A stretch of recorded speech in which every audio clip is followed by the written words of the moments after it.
everybody. Welcome back to Cast 11 Podcast Network. And I am so excited. We are back with Power of the Mind. We have new episodes starting. This is Power of the Mind with Granite Mountain Behavioral Health. All of you that have been, watching and listening, Greg Struve. He is out busy saving the world. He started clinics in Hawaii, everywhere. He's doing so many great things. And we've been looking to get somebody back. And we have Madison Isenberg from Granite Mountain Behavioral Health. And Maddie, you want to tell us about yourself? And I'm excited to be a part of this. So my name's Madison Isenberg, but I go by Madi, just real sweet and simple. I have been in recovery since 5109 from substance abuse addictions. I got sober at 19, and I am working in the mental health field for the last 14 years. I love what I do. I love working at Granite. I get to see miracles every day. I'm the adolescent director, and I'm also the trauma therapist in our outpatient program. So I feel really honored to get to be here today and to be a part of this. That's awesome. I noticed with talking with Greg for so long that I see that a lot, maybe not a lot, but some of the people that work in this field come from a background of either abuse or addiction. Is that something that you see too, or? Absolutely. I come from both, actually. Definitely growing up with struggling with parents who did the best they could. However, struggled in their own areas like any other parent. But there was a lot of drug addiction abuse from my siblings I struggled with. And I struggled a lot with growing up around substance abuse, which led me to result in using it, being curious about it. Not my parents, but my siblings. And it was really difficult to be around it so much and not give in. And after a while, it just became second nature. And then the abuse part, growing up with being in abusive relationships was my big form of abuse I grew up with. Yeah. So, and do you find that, because I would think if it was, if I was going into therapy for something, it's a lot easier to open up to somebody who has been through that and who has seen it and inspired by somebody who has not only been through it, but has survived it and now better than ever. Is that kind of how that, the same kind of mindset? Absolutely. I think even from personal experience growing up, having gone to so many facilities, I went to 19 treatment centers, and the therapist that made the biggest impact for me was a trauma therapist that had walked through similar shoes through trauma that I shared with her. And she helped educate me and tell me how she got through it. And it gave me a lot of hope. Learning from their shared experiences are what creates that vulnerability and letting other people know they're human too and that they can do it if somebody else has. And if you open up to them and you tell them, hey, I walked through those shoes, they're more likely to open up because they don't feel so alone. I bet. So with you having that background with adolescents, in your adolescence, is that kind of what puts you, is that your main focus right now, adolescence? It is my main focus right now. So like I said, I got sober at 19. However, I went to 19 must be my lucky number. I went to 19 treatment centers. Gosh. As an adolescent, the first treatment center I went to, I was 12 years old, and it was from a suicide attempt.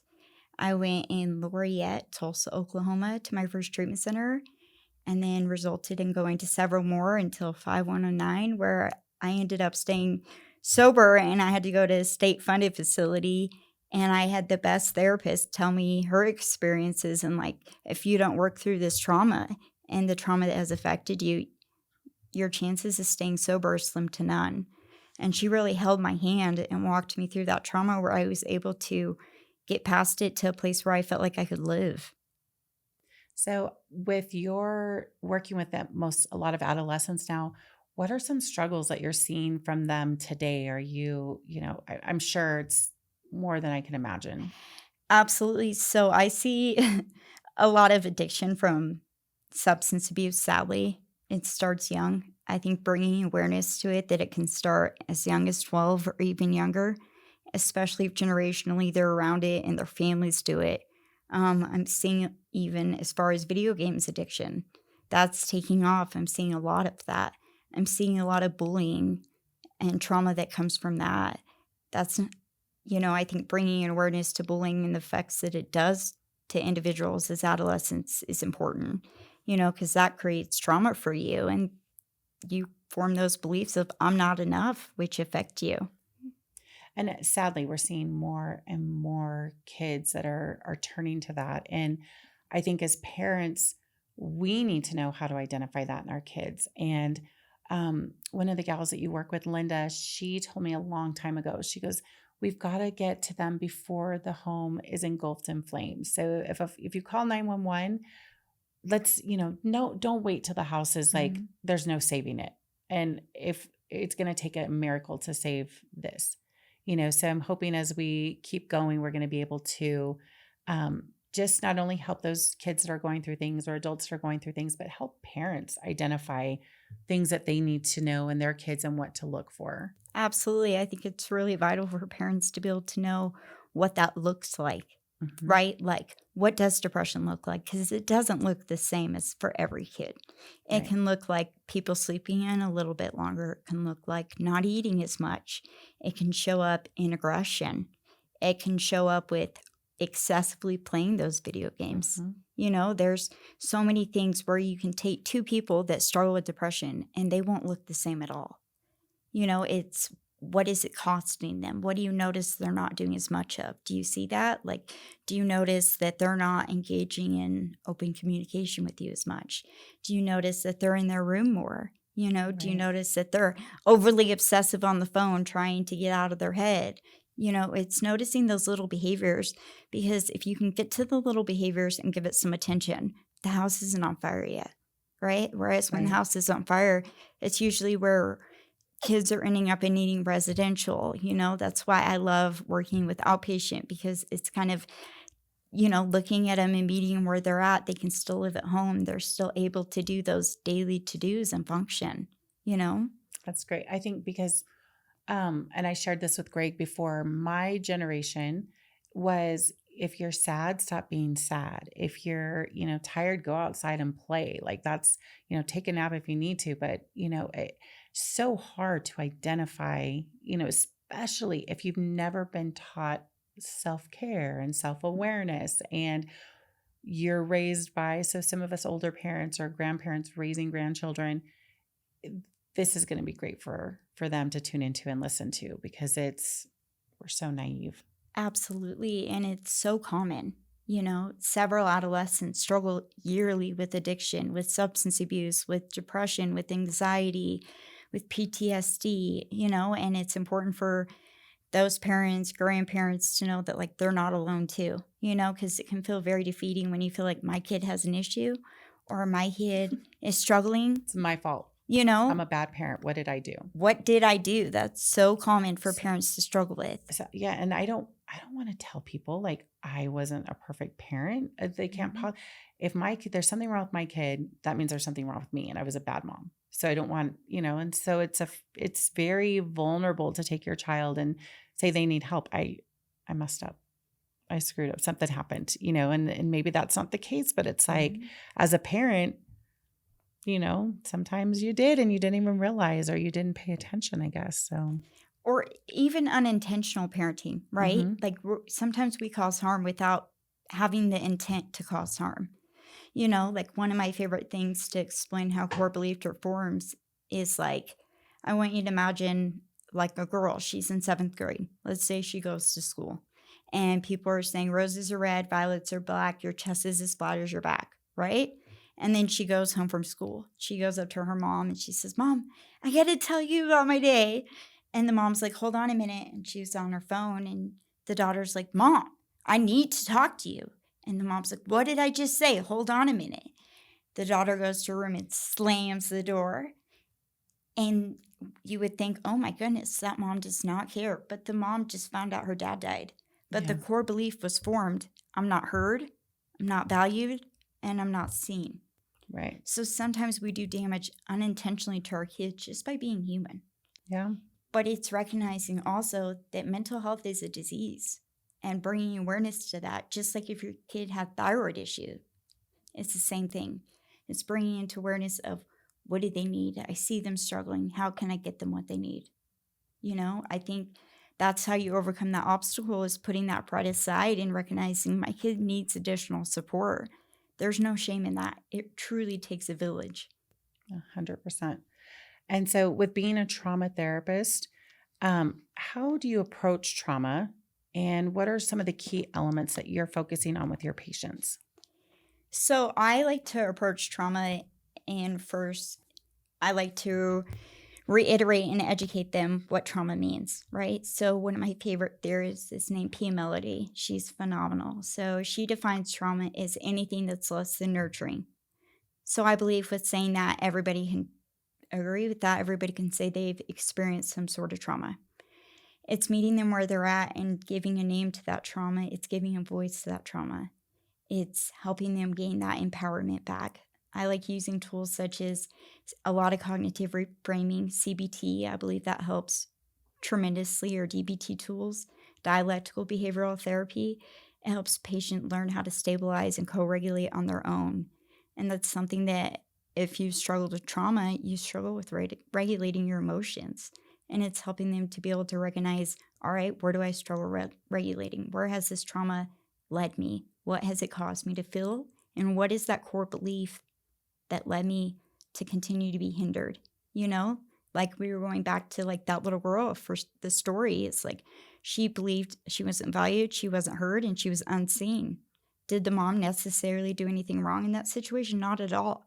But the trauma was formed. Mhm. So it's helping them give a voice to that trauma and, give a name to it, and help them be able to realize that they're not hindered from it anymore, that they've already survived it. That's awesome. And it's so incredible to, you'll get to know very quickly. I'm a cheer coach. I deal with children every single day, and I forget that they're kids. I forget that there's little minds behind the athlete on the mat. And it's like, my goal is to get this routine on the floor. And, we have a reputation of winning, and it's a lot of the parents in the gym expect that. So the pressure of that, and sometimes you do something and move a kid somewhere and you're, okay, you come over here, or, and you don't realize the trauma that you're doing in little doses, even if you're just, she should be over here and that girl should be over here, but you don't stop to explain why you're doing what you're doing. And I've tried to get better at that, because it's very difficult for me to, I'm business. When I'm on the mat, it's business, and we've got to get this routine done. And then I go home and I start thinking, I shouldn't have said that, or I should have handled that better.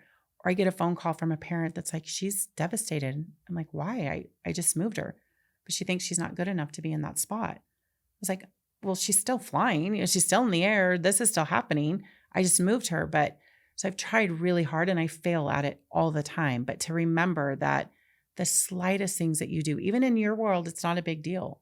These kids carry that so hard, so hard. So if you're a parent or you're an adolescent and you're going through something, what's some advice that you can give them? I know we're going to dive into a ton of stuff going forward, but what's something right now that you can kind of give them to hold on to? It's okay to be human. It's okay to be sad. And it's okay to have those mixed emotions. And then it's okay to not be able to know what you're feeling at all at the same time. I think that it's really important that we let adolescents have a voice. Let them know that they're needed and wanted in this world too. Oftentimes we don't explain, or we don't explain enough. So sometimes it comes down to asking them, what do you need? What do you need? What's going on right now? What can I do? So as parents, as teachers, as church leaders, getting involved and asking them on a deeper level, what do you need right now? Giving them hope where they can feel like they have a voice. Sometimes it's not the parent that adolescents can go to. Sometimes it's the director or the cheer coach, right? Sometimes it makes it a little bit easier. Mhm. It's why, like, as therapists, you can find that, like, an adolescent will be chatty Cathy with you and tell you so much, but around their parents, they're hesitant. But there's also so much preconceived notion that can come from that, where they feel like these beliefs were formed from them, so they're not able to be as vulnerable. So, it's helping the parents out too, telling the parents, get on their level, ask them because the majority of the time they know. And there's hope. There's a lot of hope. Now let's say you're handling things okay. They're being parents, we're going to make mistakes. I made one or two probably raising 5 kids. But when you notice or you think there's just something that's not right or something that I just need a second opinion that I'm doing the right thing, what can they do? Who can they call? How does that work if I had an issue? Can I just call you guys or how does that work? So for we have the adolescent program, and for the adolescent program, you can call Granite Mountain admissions line, or you can call me directly at 928-848-7869. I do the intakes for adolescents, and you could also email me at madison.winter, like the season, at granitemountainbhc.com.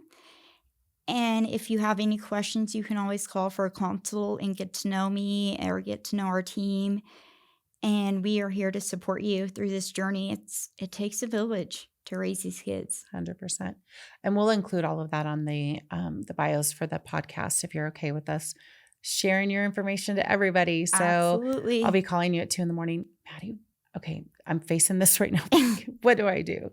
So I'm excited to get started getting back into Power of the Mind. We're going to be talking about things from adolescence to, marriage and everything. So I'm excited to talk to you about that. I just wanted everybody to get to know you. And I fell in love with you the minute I met you, and I know everybody else is too. And I'm just so excited to get back to Power of the Mind. And just want to thank you for jumping in and being here, and thank everybody else for tuning in to Cast 11 and Power of the Mind, brought to you by Granite Mountain Behavioral Health.